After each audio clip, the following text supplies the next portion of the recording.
अस्सलाम वालेकुम नाजरीन, आज की इस वीडियो में 3-4 अहम मौज़ूआत के मुख्तलिफ पहलुओं का जायजा लेने की कोशिश करेंगे।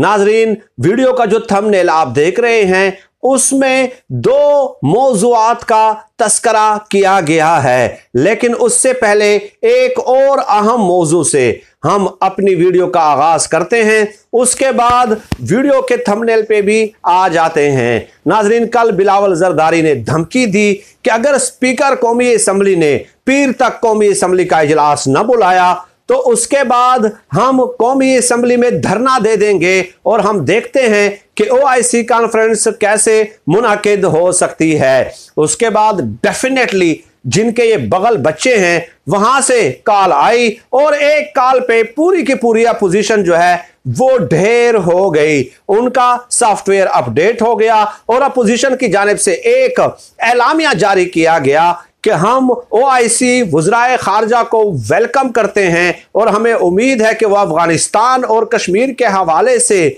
जो अपना किरदार है वो अदा करेंगे। और इसके अलावा उन्होंने खूब मक्खन भी लगाया है OIC कॉन्फ्रेंस के हवाले से। चुनाचे ये एक धमकी थी, महज एक धमकी थी।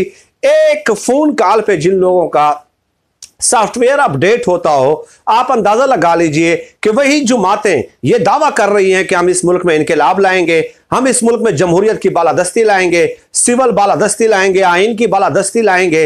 और भाई उसके लिए फांसियां चढ़ना पड़ता है यार, टैंकों के आगे लेटना पड़ता है। जहां आप एक फोन कॉल पे जो है ना आपका सॉफ्टवेयर अपडेट हो जाता हो, आपको तो कहना चाहिए था ना उनसे कि आप कौन होते हैं भाई, आप कौन होते हैं हमारे मामलात में मुदाखलत करने वाले। हम सियासी लोग हैं, हम सियासतदान हैं, हम जाने हमारा काम जाने। लेकिन आपने ये नहीं कहा, आपका सॉफ्टवेयर अपडेट हो गया। खैर, अब दूसरे मौजू की जानिब नाजरीन बढ़ते हैं।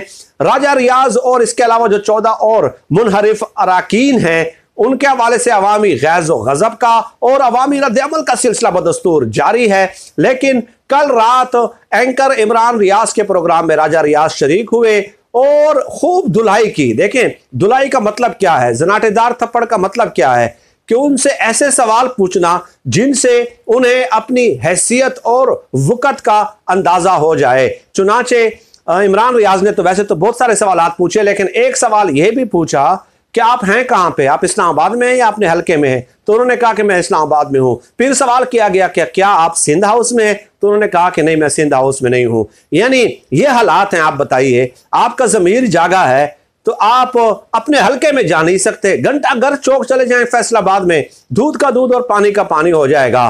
राजा रियाज ये कहते रहे हैं ना कि अवाम महंगाई से तंग है, हमें अपने हलके की अवाम नहीं छोड़ रही, हम अपने हलके की अवाम को मुंह नहीं दिखा सकते। अब तो आपने रिजाइन, अब तो आपने इमरान खान साहब से बगावत कर दी है। फिर तो जब आप हलके में जाएंगे तो आपको तो हार पहनाने चाहिए। तो अब तो आप जाएं ना।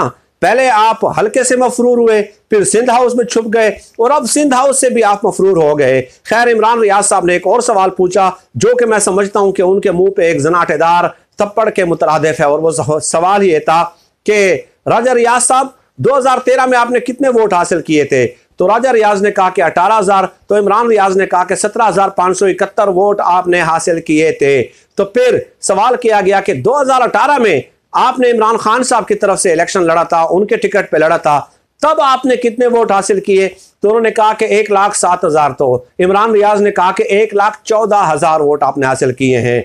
तो तकरीबन 1,00,000 वोटों का इजाफा हुआ है। आपने इन 5 सालों में कौन से ऐसे दूध और शहद की नहरें बहाई हैं कि आपको 1,00,000 वोट ज्यादा मिल रहे हैं इमरान खान साहब के टिकट पे? और वैसे आप 2013 में जो है टोटल लेते हैं 17,571 वोट लेते हैं। तो उन्होंने कहा कि ये इमरान खान, बोलते भी इस तरह है ना।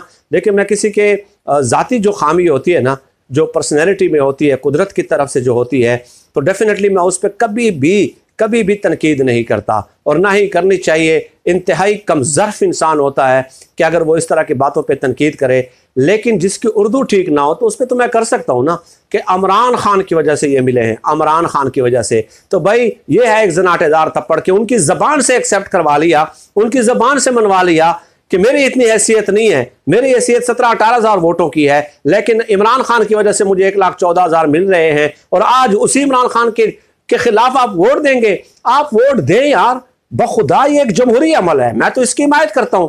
अगर आपको इमरान खान साहब से कोई शिकवे शिकायत है, तहफ़्फ़ुज़ात है, कुछ भी है, आप रिजाइन कर दें ना, रिजाइन कर दें, खुद इलेक्शन लड़के आए, बाई इलेक्शन जीतें, फिर इमरान खान साहब के मुकाबले में आ जाएं, उनके मुकाबले में वज़ीर आज़म के उम्मीदवार बन जाएं। कौन इस जमहूरी अमल की मुखालफत कर सकता है? लेकिन जो आपने वोट उनके नाम पे लिए हैं और उन्हीं वोटों को बुनियाद बनाकर आप इमरान खान साहब के खिलाफ इस्तेमाल कर रहे हैं, ये एक्सेप्टेबल नहीं है। ये हार्स ट्रेडिंग है, फ्लोर क्रॉसिंग है, ज़मीर फरोशी है, अपने ज़मीर की कीमत लगाना है, जिसको कहते हैं बिकाऊ माल। खैर आगे चले नाजरीन, सुहेल वड़ाइच साहब तो इमरान खान साहब के बड़े नाक़िद हैं, आप जानते भी हैं। तो आजकल के हालात के मुताबिक उनका ये जो एक तज्जिया और तबसरा ये 2-2.5 साल पुराना है। सलीम साफ़ी साहब के प्रोग्राम में वो शरीक थे, लेकिन चूंकि उसका इतलाक आजकल के ज़माने पे होता है, आजकल की सियासी फिजा में होता है, इसलिए मैं आपको बताना ज़रूरी समझता हूँ।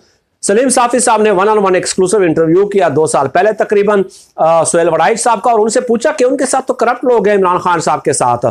तो सुहेल वड़ाइच ने कहा कि बात यह है कि इमरान खान साहब एक नफ्सियाती मसला होता है। नफ्सियाती मसला ये होता है कि इमरान खान साहब जो हैं वो देवता हैं, देवता। वो क्रिकेट में भी देवता थे और सियासत में भी वो देवता हैं। और देवता की खासियत यह है कि वो उसे मालूम होता है कि वो करप्ट लोगों के साथ अगर उठेगा और बैठेगा भी तो वो करप्ट लोग उन्हें करप्ट नहीं कर सकते, क्योंकि देवता होता है भाई। देवता तो इंसान नहीं बन सकता। वो जितने भी करप्ट माहौल में रहे, जितने भी करप्ट लोगों के साथ रहे, उसे कोई भी करप्शन से मुतासिर नहीं कर सकता, उसके ऊपर कोई असरअंदाज नहीं हो सकता। यही ख्याल इमरान खान साहब का अपने बारे में है और इमरान खान साहब की पर्सनैलिटी भी ऐसी है। चुनांचे आगे चल के सुहेल वड़ाइच ने कहा कि बात यह है कि जब भी इमरान खान साहब पे मुश्किल वक्त आएगा, आम दिनों में वो आपको इंसान नजर आएंगे, आम इंसानों की तरह नजर आएंगे, लेकिन जब मुश्किल वक्त आएगा तो उस वक्त तो मुश्किल हालात में एक बार फिर वो देवता बन जाएंगे।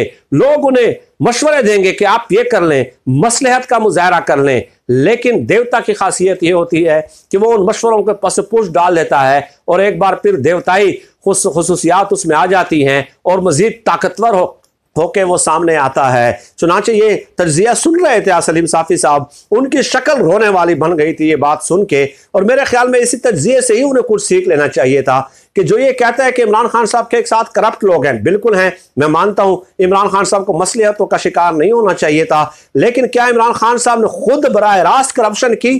क्या उन करप्ट लोगों ने इमरान खान साहब को करप्ट बना दिया? नहीं बनाया ना। तो सलीम साफ़ी के लिए यही तज्जिया काफी था, लेकिन बुग़्ज़, तासुब, अनाद, जिद, हठधर्मी, इसका तो कोई इलाज है ही नहीं भाई। वहम का कोई इलाज नहीं है और जिद और तासुब और अनाद और बुग़्ज़ का भी कोई इलाज नहीं है। तो हम इसके लिए क्या कर सकते हैं? लेकिन बहरहाल सरे दस्त आज की इस वीडियो में नाजरीन यही गुजारिशात आपकी खिदमत में पेश करनी थी। अल्लाह पाक से दुआ है कि अल्लाह पाक हमें खल्क़ खुदा के लिए आसानियाँ पैदा करने की तौफ़ीक़ अता फ़रमाए। आमीन या रब्बल आलमीन।